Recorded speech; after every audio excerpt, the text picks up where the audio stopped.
Vous entendez un peu le son de la moto en rodage. Oui, salut les potos, salut tout le monde, j'espère que vous allez bien. On est dans le confinement, mais aujourd'hui j'ai un déplacement, donc je me sers de la moto.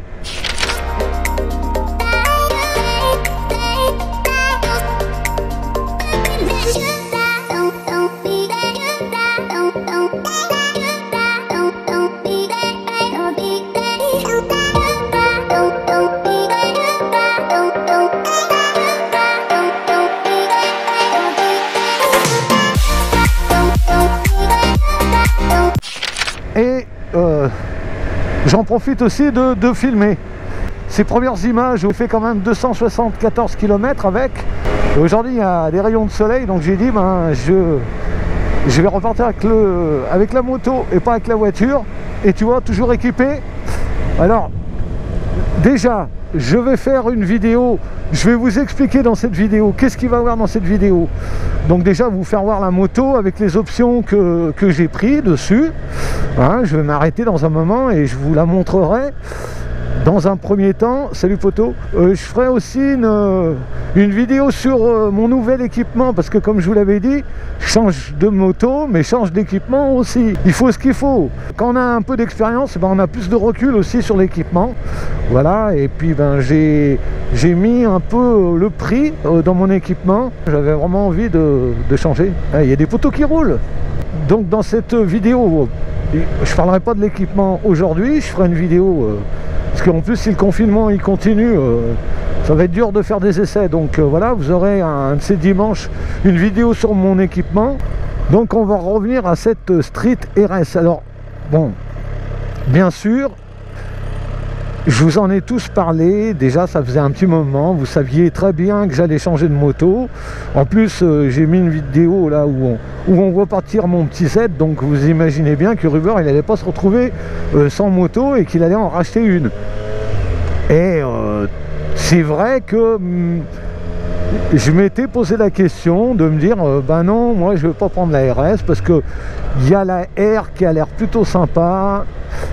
Elle est un petit peu moins équipée, elle est moins fournie, en tout cas rien qu'au niveau du freinage, parce que bon ben voilà, c'est pas du M50 mais c'est quand même du Brembo. Voilà, ça c'est déjà bien sur cette R, parce qu'avant sur la R tu avais du Nissin, donc là ils ont fait l'effort de mettre du Brembo mais pas du M50 comme tu as sur la RS. Mais c'est pas que pour ça hein, que j'ai acheté la RS et pas acheté la R. Vous m'avez tous envoyé des messages en me félicitant pour ma petite Street là. Donc déjà je vous remercie. Ça prouve que ben voilà, on est une communauté et vous réagissez à quand il y a des choses qui arrivent sur la chaîne. Donc ça c'est bien, bravo, hein, bravo à vous les potos. Maintenant, en fait, je vais essayer de rester concentré sur ce que je suis en train de vous expliquer. Pourquoi j'ai choisi la RS et pas la R. Alors, en fait, il y a eu un dilemme qui s'est posé. Au départ, j'avais, pour moi, c'était décidé, j'allais prendre la R, j'allais équiper ma R. C'est la moto qui est le cul entre deux chaises, hein, la R, hein, chez Triumph. Ça veut dire que tu as une moto qui se place entre la petite 660 et qui se place juste en dessous de la RS, parce qu'elle est un petit peu moins fournie en équipement. Il n'y a pas de sabot moteur, tu n'as pas tout à fait le même pot, en tout cas le pot n'a pas les mêmes décorations. Par contre, tu as le même moteur, tu as la même partie cycle, mais devant, eh bien, en frein, c'est du Brembo M50 sur la RS, alors que tu as les Brembo entrée de gamme de chez Brembo sur la R. Tu n'as pas une suspension all-in. Tu as le compteur aussi qui est magnifique, le TFT est magnifique, que propose Triumph. Et c'est vrai que c'est dommage de s'en priver aussi. Donc tout ça, c'est tout des arguments, mais c'est pareil aussi. Là, tu vois, j'ai les mètres cylindres, c'est des mètres cylindres Brembo. Et puis autrement, au niveau du moteur, ben, c'est exactement la même motorisation. sauf qu'elle est revue un petit peu, elle est réglée un peu moins, elle a quoi, 5 chevaux de plus la RS. Donc c'était pas pour la puissance. J'ai traité directement avec le patron, Hervé, que je remercie encore, parce que franchement, dans cette histoire, Hervé, il m'a aidé aussi. Il m'a drôlement éclairé sur le choix que je voulais faire. Je voulais surtout pas me tromper. On était en train d'élaborer la facturation de la moto avec les options que je voulais prendre sur la R. J'avais choisi la couleur noire brillante. J'avais bien aimé le noir, donc la couleur me plaisait. Mais quand on a commencé à faire les chiffrages de l'équipement et qu'on a posé ça sur le bon de commande, j'avais pris bien sûr le capot de selle que tu n'as pas sur la R, alors que tu l'as sur la RS, parce que tu as la selle et le capot de selle. La RS, elle a déjà le sabot moteur, alors que la R l'a pas, comme la petite Street 660. C'est des choses que tu mets en option. Il fallait rajouter des rétros en bout de guidon, que bien sûr la R n'a pas. Il fallait, je voulais changer les leviers d'embrayage, parce que bon, ils sont vraiment très simples sur le modèle de la 660 ou de la R, hein, ils sont simples. Donc du coup, comme tu prends le capot de selle, le sabot moteur, du coup ça monte vite la facture. Et à la sortie, le bon de commande de la R me revenait à 200 €, même pas 180 €. J'avais l'entrée de prix de la RS. Et donc j'ai fait faire un devis sur la RS. Je me suis posé, j'ai réfléchi. Comme on dit que la nuit porte conseil, ce petit proverbe, il est plein de bon sens. Et la nuit, eh bien, m'a conseillé, le matin, j'avais les idées plus claires, de retourner chez Triomphe Lyon, de retourner voir Hervé et de lui dire, eh bien Hervé, j'ai pris ma décision. Je me suis interrogé au niveau de la coloris. Alors, est-ce que j'allais prendre la RS en noir ou j'allais la prendre en gris? Eh bien, j'allais la prendre pas en noir, parce que j'avais déjà eu une moto toute noire que vous connaissiez bien. En plus, c'était un noir mat et je voulais pas retomber dans la même couleur. Là, j'ai décidé de prendre la couleur grise. C'est une histoire qu'on raconte aux enfants pour s'endormir. Ah, le son. Ah, mais là, je suis refait, hein, les poteaux. Franchement, pour moi, c'est ce que tu peux trouver de mieux sur le marché dans la moyenne cylindrée. Rien que ce que t'offre cette RS dans la partie cycle, le freinage, c'est la folie. Tu as des bonnes suspensions à l'avant et à l'arrière. Tout est réglable. 4 modes de cartographie quand même. Franchement, c'est une vraie petite bombe, ce bécane. Et puis elle est d'une souplesse légendaire, cette moto. Donc du coup, je suis parti pour acheter la RS. Et on a fait un bon de commande. Et bien sûr, j'ai rajouté aussi des options. Donc après, le prix s'envole un petit peu. Je vais m'arrêter dans un moment. Je vous ferai voir. Il y a 2 choses qui manquent. C'est ma grille radiateur et des barres top bloc que tu mets sur les côtés de chez Triomphe. Et toutes les pièces que j'ai prises, elles viennent de chez Triomphe. Voilà. À part la grille radiateur que Triomphe ne fabrique pas. Autrement, toutes les autres pièces, c'est du Triomphe. Je vais vous parler de l'échappement de cette moto. Alors, et ça, vous en rendrez vite compte que je n'ai pas changé le pot. J'aurais pu le faire, mais je ne l'ai pas fait. Pourquoi? Parce que je trouve, je vous en avais parlé dans une vidéo quand j'avais essayé la Street. J'avais fait l'essai et je vous avais parlé de Tibbs. Hein, Tibbs qui va sortir une vidéo, hein, bien sûr, on va sortir une vidéo où Tibbs s'est fait un essai dimanche prochain, là, après cette vidéo. Donc c'est pour ça que je vous glisse ce petit mot, hein, voilà. Vous aurez l'essai de Tibbs. Vous verrez sur quoi, je ne dis rien. Bon, allez, revenons à nos moutons. On peut voir là le petit saut de vent qui finit bien, je trouve, la moto. Alors c'est vrai que des fois tu pourrais te dire, chez Triumph, vous pourrez nous rajouter ça, tu vois. J'ai mis un support plaque court, tout ça, mais je vous montrerai tout ça. Ah oui, alors on parlait du pot, c'est ça. Le pot d'échappement. Donc je vous parlais de Tibbs parce que lui, en 2019, il a acheté sa Street, hein, RS, et il a opté pour changer l'échappement. Mais moi, eh ben, au contraire de lui, je ne veux pas le changer. Parce que si j'ai acheté une Triumph et si j'ai acheté un 3 cylindres, c'est que j'ai envie d'entendre le 3 cylindres et j'ai pas envie d'entendre l'échappement. J'ai envie d'entendre le moteur. Tu vois, le 3 cylindres, c'est un moteur qui chante. Du coup, quand vous mettez des pots sur vos bécanes, il faut quand même savoir, les poteaux, que tu vas perdre un peu du son moteur. Et en fait, c'est le son de l'échappement qui va prendre le dessus. Et c'est plus ton échappement qui fera du bruit et moins ton moteur. Et je trouve que c'est vraiment dommageable. Cette Street, oui, voilà, elle te chante une musique. Viens, on va se balader. Viens, on va se faire quelques accels. Viens, je vais te faire rêver. Et moi, c'est ça qui me fait rêver.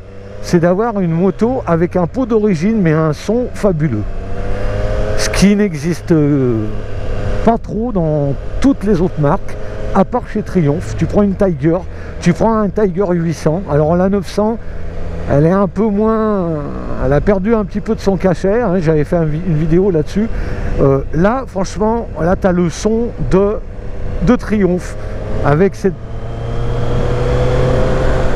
Oh là là, j'adore le son qu'elle a, et elle est d'une douceur, vraiment, c'est fabuleux. Ce pot d'échappement, je trouve qu'en plus ils l'ont bien fini, il a un embout carbone, et il va très bien, j'ai pas envie de modifier la moto, et je ne changerai pas le pot. Le pot est fabuleux comme ça, et qu'elle a vraiment un très très bon son.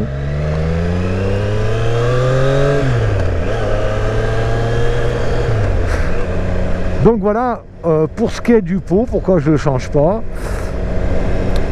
De toute façon, avec Tibbs, on a l'intention de faire un petit comparo entre les deux Street qu'on a.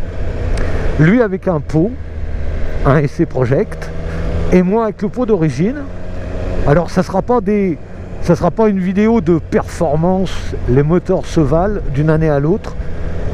Mais par contre, on donnera nos ressentis et on fera des comparos. Je prendrai sa bécane et il prendra la mienne et on donnera nos impressions. Ça sera dans une vidéo future. Voilà, pour tous ceux qui peuvent se poser la question, est-ce que je m'achète une moto neuve ou est-ce que je prends une Street d'occasion que je peux trouver à des prix intéressants sur le marché. Si ça peut vous aider à y voir plus clair, eh bien on fera une vidéo un peu dans cette idée, voilà. Bon, moi j'aime toujours autant l'automne, c'est ma saison presque préférée par rapport à l'été où tu crèves de chaud. Là au moins tu profites de ton nouvel équipement. Après réflexion, quand j'y pense, je me dis que si j'avais choisi réellement la R, je crois que dans quelques temps je l'aurais regretté. Parce que j'aurais dit que j'aurais pu m'acheter la RS et j'ai acheté seulement la R. Alors que là, c'est une moto que je veux garder plusieurs années. Tu vois. Mais c'est pas une moto que je vais changer dans 2 ans. Je vais la garder longtemps. Vous allez la voir longtemps sur la chaîne. En tout cas, normalement. Hein. Après, quand je fais un choix, et là, autant le Z, je l'avais pas acheté neuf. Autant la ER6, je ne l'avais pas acheté neuve, mais quand j'achète une moto, en général, je la garde. Et celle-là, je vais la garder parce que, voilà, c'est moi qui la rôde, je l'ai eu neuve, je sais à peu près ce que je vais faire en kilomètres. Quand tu vois le carnet d'entretien qui est prévu sur cette moto, Tu te dis que s'ils ont été si loin, c'est que déjà, eh bien, voilà, hein, tu as la fiabilité de chez Triumph. Je vous ai dit à peu près tout. Et s'il y a d'autres personnes dans le même cas que moi qui hésitent entre d'acheter une R, moi je vous conseillerais, mettez un minimum d'équipement, mais pas trop, parce que vous allez vite gonfler la note. Le capot de selle et rien que le sabot moteur, déjà vous allez dépasser votre budget. Et donc après, eh bien, vous allez vite vous retrouver sur une moto un peu onéreuse en équipement. La R, c'est peut-être un bon choix de moto, soit après le A2 ou même pour un moteur plus confirmé. Mais surtout ne pas trop l'optionner parce que autrement ça va gonfler le prix de la moto. Moi ce que j'avais peur aussi c'était de me dire ouais j'ai fait une erreur, je veux prendre la RS, je vais la faire reprendre, et bien là j'allais perdre beaucoup d'argent. Donc voilà, la R c'est une moto où tu peux peut-être mettre, tu vois, un saut de vent, des protections, un support plaque court, mais il faut pas trop l'optionner. Donc si je donnais un conseil, si tu veux une bécane bien équipée, tu prends la RS. Bien sûr, le budget n'est pas le même. Voilà ce qu'on pouvait dire, en tout cas, pourquoi j'ai pris la RS et pas la R. Tiens, aussi dans les choses que je peux rajouter, la R est vraiment intéressante parce que bon, alors il t'offre pas le compteur TFT comme tu as sur la RS, mais sur la R, un truc qui est vraiment intéressant, c'est le shifter open down. Voilà, ça c'est un bel argument aussi. Je me suis dit, la R m'aurait suffi. Logiquement, je me suis dit, je vais mettre un sabot moteur, un capot de selle, je vais mettre un saut de vent, tout ça, mais quand tu calcules tout, ben, à la sortie, tu as le prix de la RS. Et c'est ça qui m'a fait changer d'avis. Bon, alors, les choses que j'ai mis en option sur cette Street Triple RS. Alors, déjà, on va commencer par le commencement. Les protections, là, du bras oscillant. Voilà, vous les voyez bien. Bon, le pot, hein, il reste d'origine, je le trouve magnifique, comme ça, comme je vous en avais parlé. J'ai mis les protections moteur. Il me manque des barres anti-scratch. Dessus, j'ai rajouté le saut de vent. Donc on voit bien le saut de vent. Et je vous montre un peu tout ce que j'ai fait dessus. Voilà, il n'y a pas beaucoup. Il manque la grille radiateur. Hein. Bientôt, il y aura la grille radiateur là, dès que j'irai à la révision. Et je devrais l'avoir reçue.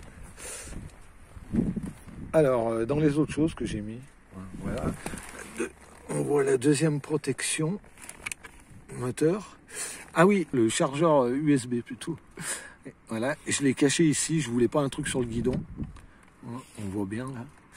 D'accord. Bon, un petit gras là pour le téléphono. Hein, voilà.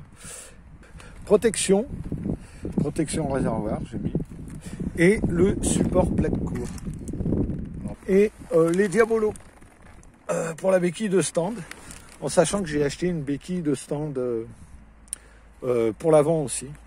Donc comme ça pour le nettoyage, ce sera plutôt pratique. Voilà ce qu'on peut dire sur cette Street Triple RS 2020. Et vous voyez, en fait, il y a très peu de choses pour l'équiper et il lui manque rien. Voilà. Là, elle est prête à rouler. Prête à rôder. Bon les potos, je vous dis à dimanche prochain avec l'essai de Tibbs. Ciao ciao ciao tout le monde.